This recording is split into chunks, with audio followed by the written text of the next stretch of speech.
Salut, cette semaine, je vais parler de perestroïka, d'achat, de sparadrap, de chemin de croix. On est le 21 mars, c'est le printemps. Ici le journal du geek belge.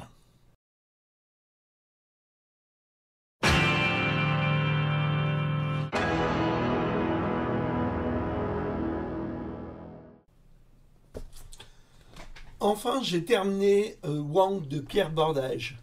J'avais fait une pause parce que c'était un bouquin en deux tomes, euh, 700 pages. Euh, comment dire? Il y en a qui s'écoutent parler, lui il doit se lire, d'écrire ou un truc comme ça. Sincèrement, moi j'aurais supprimé dans les 200 pages. Ce serait pas mal qu'il fasse preuve de sobriété. J'ai eu vraiment de mal à la fin. Oh, qui crève quoi? Qui crève? Non, il meurt pas à la fin. Je spoilie pas, c'est pas vrai.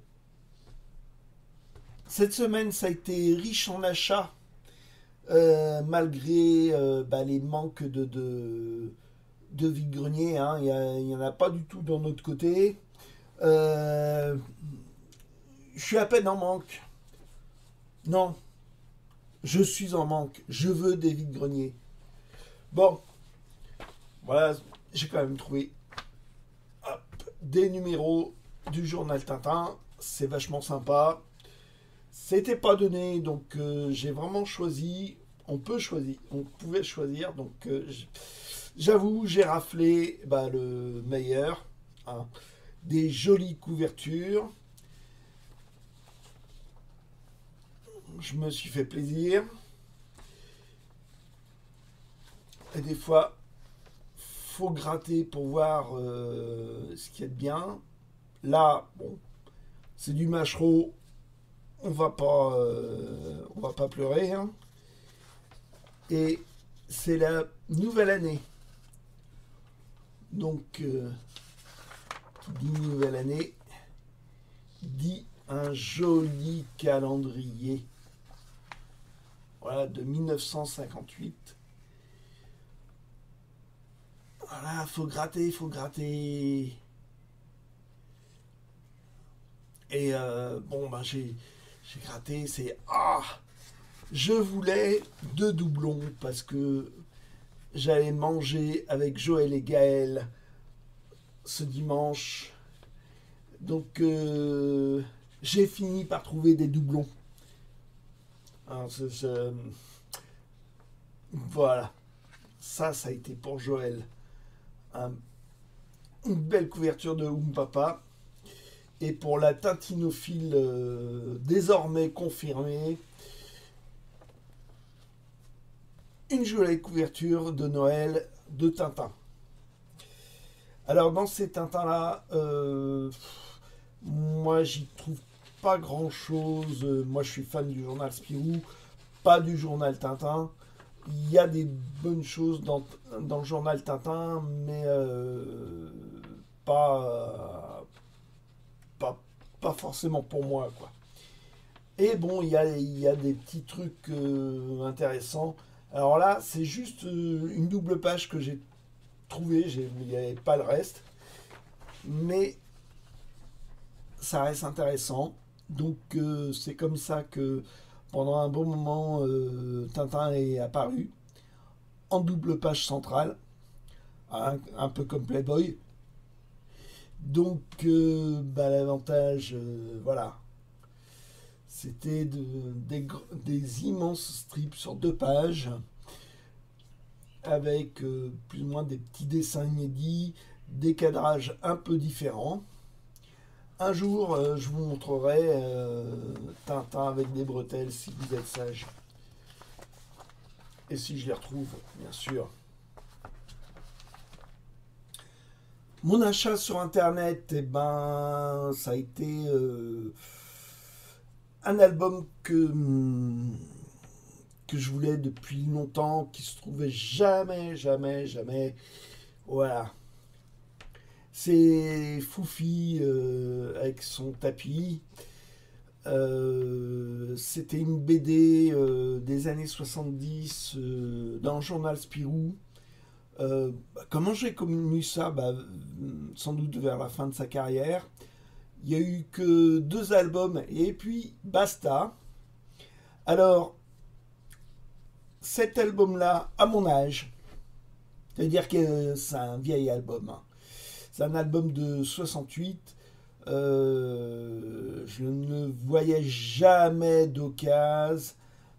C'était. Oh là là.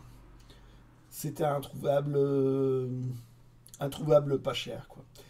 Et donc, j'ai fait un pari. Voilà l'objet du délit. Un très très vilain scotch toilé avec une belle colle bien merdeuse et, et du coup ça rendait le bouquin abordable. Avec mon sèche-cheveux magique, eh ben, j'ai réussi à décoller. La grosse surprise, c'est un dos rond, donc c'est fragile. Y avait-il le dos rond derrière ce gros scotch? Eh ben oui. Et il est entier. Le dos rond, c'est extrêmement fragile. Là, il était fendu tout du long et déchiré à cet endroit-là. Ça a été un peu de boulot pour le recoller. Il a fallu que j'aille au Wild Spirit pour arriver à enlever cette sacrée colle. On en voit encore quelques traces ici. Voilà. Wild Spirit qui malheureusement je manque un peu d'expérience sur le nettoyage et a laissé des traces là. Bon tant pis, ça m'apprendra à être un peu idiot en étant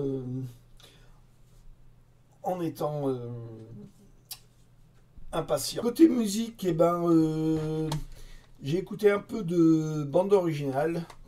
Donc, Twin Peaks, la série de David Lynch, par une musique d'Angelo Badalamenti. Bon, j'ai pas encore trouvé l'original, hein, ça viendra. C'est. Faute de mieux, je l'ai enregistré, mais il faut que je trouve l'original. Une que j'ai pas ratée, par contre, toujours d'Angelo Badalamenti, c'est La Cité des Enfants Perdus, le film de Caro et Jeunet, avec une chanson interprétée par Marianne Faithfull que je trouve magnifique. Ouais, elle est vraiment très chouette, cette chanson. Autre BO qui m'a laissé plutôt indifférente, c'est celle de Prometheus. Harriot me dira le film aussi, hein. Il est pas génial non plus. La musique ne m'est pas restée. Bon, petite trouvaille en 45 tours. Un Jane Vincent édition anglaise, hein, le petit rond là qui peut s'enlever éventuellement. C'est pas la pochette d'origine qui est la compagnie de disques Capitol, mais bon, dans ces années-là, c'est comme ça que ça se présentait. Il n'y avait pas de pochette. Autre curiosité, 45 tours de Cabaret Voltaire, qui, dans mes souvenirs, était un truc assez inaudible. C'était un côté hardcore dans mes souvenirs. Donc toujours donc un disque anglais. Et bah, je l'écoute. Oh, surprise, c'est ouais, c'est électronique, gentiment électronique. C'est années 89. Qu'est-ce qui s'est passé? Je croyais que c'était un truc ouais, très hardcore. Il s'est passé des années et que bah, j'ai pas des nouvelles de Cabaret Voltaire et je ne savais pas que ça avait évolué à ce point-là. Autre lecture dispensable, bah, je voulais lire des gags d'une page, hein, j'étais fatigué, donc bah, je suis tombé là-dessus, je sais pas pourquoi. Les voix mes voix sont parfois impénétrables, n'est-ce pas, Ryok? Euh, alors, Léonide et Spoutnika, Léonide, Spoutnika le chien. En fait, c'est toute une famille en URSS, donc j'ai bien dit URSS et pas la Russie. Ça se passe vraiment au moment de la perestroïka. Donc, au moment de Gorbatchev. Donc le père, la mère, le père bureaucrate dont le métier c'est de tamponner Niet, Natacha, donc une guide pour les touristes qui va faire du marché noir.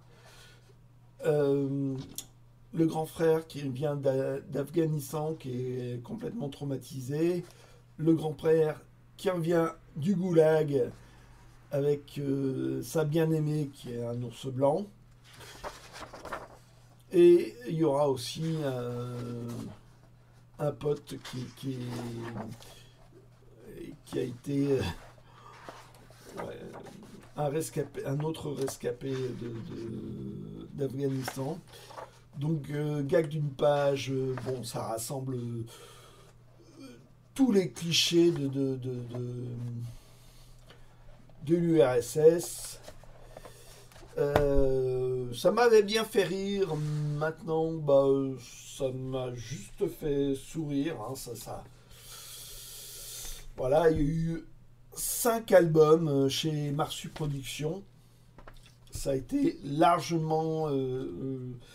ça a été largement soldé.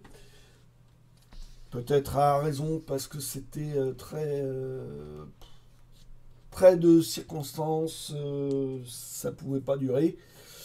Bon, évidemment, c'était Yann qui fait de l'humour cynique. Yann, pour moi, Yann, c'était avec Conrad. Ils avaient fait Les Innommables dans les années 80 chez Spirou. Alors, je suis plus ou moins ce scénariste avec plus ou moins de bonheur. À l'époque, bah, j'avais récupéré ce petit truc publicitaire hein, qui présentait les BD de Marsu Productions. J'adorais ça, donc je l'ai trouvé par hasard, donc je vous montre. Voilà, ça montre quelques pages de celle-ci. Quelques pages de Ratapoil, bah, une BD oubliable de Westerlin. Euh, C'était une maison, j'ai envie de dire, concurrente de Spirou qui avait fait ça pour des auteurs qui voulaient s'émanciper du puits, notamment Franquin qui lançait le Marsupilami. Euh, ouais, bon, depuis ça a été racheté par Dupuis. C'est revenu à la maison mère. Suite de mes BD au goût d'enfance, hein. Donc je vous avais déjà infligé de Yoko Tsuno. Bah, la suite. Alors, Message pour l'éternité. Il y avait quand même des sacrés scénarios bien troussés quand même. Et là, donc, elle se retrouve missionnée parce que par hasard, elle tombe à côté de Plumeur Bedou avec un planeur, toujours avec des décors assez chouettes. Donc il y a un avion, un ancien avion, voilà, qui a eu un accident, je ne sais plus, dans les années 30, je crois, si je dis pas de bêtises, mais je dis sans doute des bêtises, qui a réussi à atterrir quelque part avec des documents secrets dedans que les Anglais veulent récupérer. Seulement, c'est un endroit franchement particulier. Et comme elle sait se débrouiller avec un planeur, ça va être Yoko qui va s'y coller. Donc, bon, il va y avoir des péripéties. Et en fait, tout le truc, c'est d'atterrir dans un cratère. Qu'est-ce qu'il y a dans le cratère? Donc, il y a l'avion, le vieil avion qui à l'époque a effectivement atterri dans le cratère.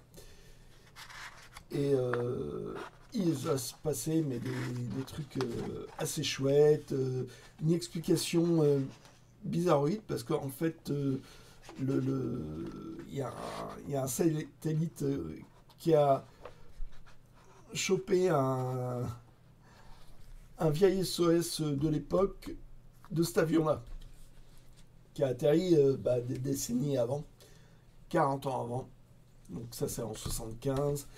Donc mystère. Là, pareil, sur une histoire de vampire moderne. Donc dans une vieille ville allemande.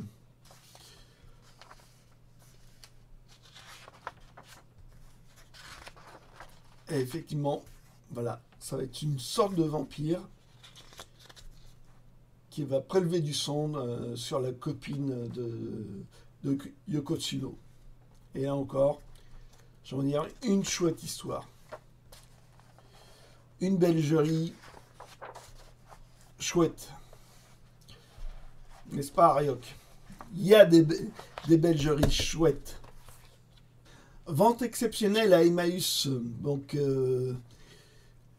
j'ai réussi à trouver un numéro de Je sais tout, des éditions Pierre Lafitte. Donc, un journal avec divers feuilletons. Donc, dans celui-là commence un nouveau roman de Conan Doyle avec le professeur Challenger, Le ciel empoisonné. Alors, j'en avais entendu parler par Joël de Je sais tout. Ah, ça me tentait d'en avoir au moins un. Donc celui-là date de 1918. Ça c'est quand même chouette, quoi. Donc avec une belle photo de Conan Doyle au passage, des articles de l'époque. C'est illustré. Voilà le début du ciel empoisonné avec des illustrations. Suite au prochain numéro. Hein, parce qu'il y a quelques passages. Et hop, on passe à d'autres trucs. Publicité pour un détective de l'époque, un vrai détective de l'époque. Hop, publicité pour l'aspirine. Autre trouvaille là-bas. Et je vais vous parler de ma spécialité, d'aller un peu trop vite des fois.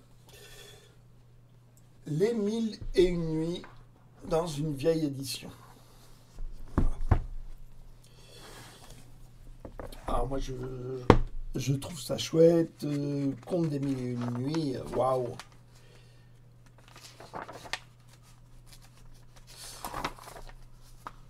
Alors, c'est pas mal illustré.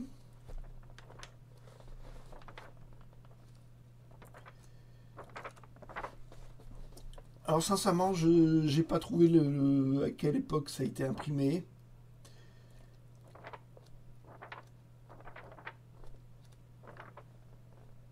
Mais bon, c'est un truc que j'ai toujours pas lu.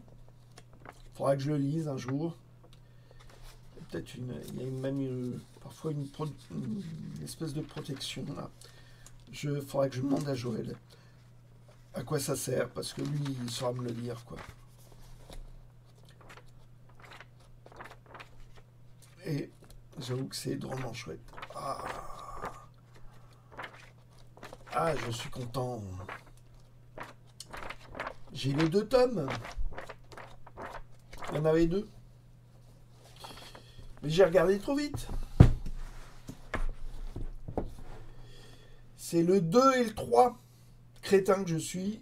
Alors ça, c'est le coup classique chez moi. Mais bon, ça reste de chouettes livres. Retour à la musique, eh ben, je vais parler de Interpol. Voilà, c'est un groupe contemporain des Franz Ferdinand dont j'ai parlé la semaine d'avant. C'est largement plus mélancolique, avec ouais, comment dire, ouais, des mélodies lancinantes. Ouais, le chant un peu ouais, des accords mineurs. Enfin, c'est franchement, moi, j'ai bien aimé. Là, il y avait un premier album que j'ai tendance un peu à oublier, mais celui-ci, Antique, eh ben, ça m'a accompagné bien des fois dans des boulots assez chiants, hein. Il y a des fois où j'ai pu m'écouter de la musique. Donc, Antique, ouais. Cet album-là, moi, je peux me l'écouter je sais pas combien de fois. Dans un domaine nettement plus brutal, The Hive. Alors, je crois que c'est. Je sais plus ce que c'est. C'est scandinave. Non, je sais plus ce que c'est. Enfin, c'est des pays du Nord. Eh ben, c'est pas tout de faire du rock brut et frustre, hein. Faut savoir le faire. Et eux, ils y arrivent bien. Il n'y a pas de problème. Petit retour ouais, des Beatles au passage, hein. Quand on n'a pas envie d'écouter Sgt Pepper's, il y a Revolver. Il y a entre Eleanor Rigby, je sais pas, ouais, Tomorrow Never Knows, il y a que du bon, hein. Je déteste cette pochette, je la trouve moche, mais bon, c'est fait par Klaus Vormann, je crois, un pote à eux, dans un style inspiré de je ne sais plus quel artiste, mais bon, c'est un peu à la manière d'eux. Donc voilà. Hop. Sinon, une pensée pour Joël.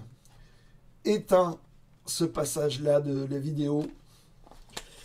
Parce que je suis retombé dans Bob Dylan. Alors moi-même, j'ai eu franchement du mal. Hein, ma soeur écoutait ça quand j'étais gamin. J'avais du mal. La voix nasillarde. J'avais franchement du mal, quoi. Et puis je m'y suis fait. Ça a mis 30 ans, je pense. Et au passage, j'ai trouvé ce bouquin-là. Donc on verra ce que ça donne. Voilà. Tu peux rebrancher le son, Joël. Je vais passer à autre chose. Toujours trouvailles et lecture d'enfance. Lecture d'enfance, je continue avec Kenna le Scrum Mustache. J'aurais pu arrêter là, mais bah, j'en ai trouvé un nouveau. Donc c'est pas celui-là. Donc Kenna le Scrum Mustache. J'ai trouvé celui-ci. J'ai changé de titre. Ce n'est plus que le Scrum Mustache. Alors je l'ai pris parce que c'est la fin de cette histoire-là.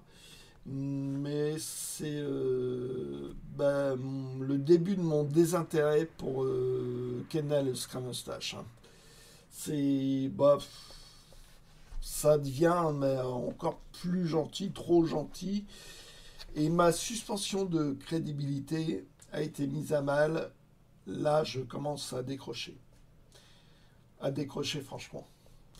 Autre trouvaille, eh ben, un Jack Kirby, dont je n'avais jamais entendu parler. Donc Jack Kirby, on aime ou on déteste. Je crois qu'il n'y a pas de milieu. Moi, j'aime. Quant au texte, parce que j'adore le dessin, c'est au-delà. Enfin, c'est un style, c'est une personnalité. C'est voilà. Quant au texte ou à l'histoire, j'en sais rien. Je savais même pas qu'elle existait et j'ai pas encore eu le temps de la lire. Retour un peu à la Belgerie, donc Samy, toujours avec Covin au scénario, donc au temps de la Prohibition, donc bah, ouais, de la Prohibition, mais franchement comique, de plus en plus comique, ça se prend de moins en moins au sérieux. Donc avec le dessinateur Berk qui est un flamand qui dessine à toute vitesse. C'est de la belgerie à fond la caisse. Hein. Mais ma foi, moi j'avais franchement décroché. Fut un temps et puis bah, j'ai raccroché quoi. Et Berk, bah, il a fini par prendre sa retraite. La série a continué, je sais pas, près de 9 à 10 albums avec un autre dessinateur qui dessinait assez proche de Berck, qui s'appelle Jean-Paul. Flamand aussi, je crois. Et bon, bah, la série s'est arrêtée. Je l'ai pas lu celui-là, je sais pas ce que ça donne. Le dessin, bah, c'est pas le dessinateur d'origine, quoi. Et bah, Covin, le scénariste, vient de lui-même prendre sa retraite, là. Donc la série est arrêtée, contrairement aux Tuniques Bleues. Et bah, je préfère que ça s'arrête. Hein. Je sais pas ce que ça donnera pour les Tuniques Bleues, mais bon. Autre série qui par contre là est récente de 2015, qui est vachement sympa, sur, bah, on va dire un acteur raté, quoi, qui a eu des amours, qui a connu des amours, et une fille à chaque amour. C'est très familial, c'est très sympa, c'est assez tyrannique, c'est rigolo. C'est un chouette dessin. Voilà. Et je vais terminer par la curiosité. Alors là, sincèrement, je sais pas ce que c'est. Voilà. L'art d'aimer des livres. C'est voilà, ça se présente comme ça. En fait, c'est pas vraiment un livre lui-même. Voilà, c'est un objet.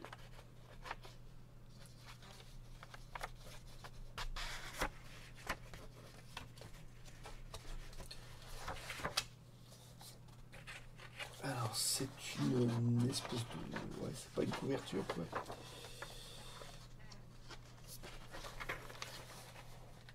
C'est des cahiers non reliés ce n'est pas massicoté. Alors, c'est marqué, voilà, exemplaire sur papier pur chiffon, spécialement imprimé pour Monsieur Alfred Denis. C'est les bibliolâtres de France, les minimes Brie contre Robert. Voilà. Alors, l'art d'aimer des livres, moi j'aime les livres. Je pense pas que c'est dans les livres, ils comptaient les BD, je suis pas sûr que ça existait vraiment encore. Voilà. Ça va être difficile à lire parce que j'ai pas envie de découper les pages. Donc je sais pas quand est-ce que je lirai ça. Est-ce que ça m'intéressera? En tout cas, c'est sacrément intriguant. Et si je regarde à la fin,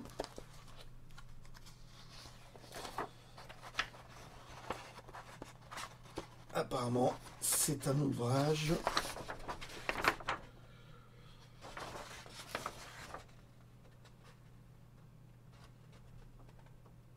voilà, qui a été imprimé en 1938. Voilà. Objet de curiosité. Il faudrait que je regarde un peu sur internet ce que c'est, si j'en trouve des échos. Voilà. C'était assez fourni, hein. Et puis je l'ai fait très tard. Allez, à une prochaine fois.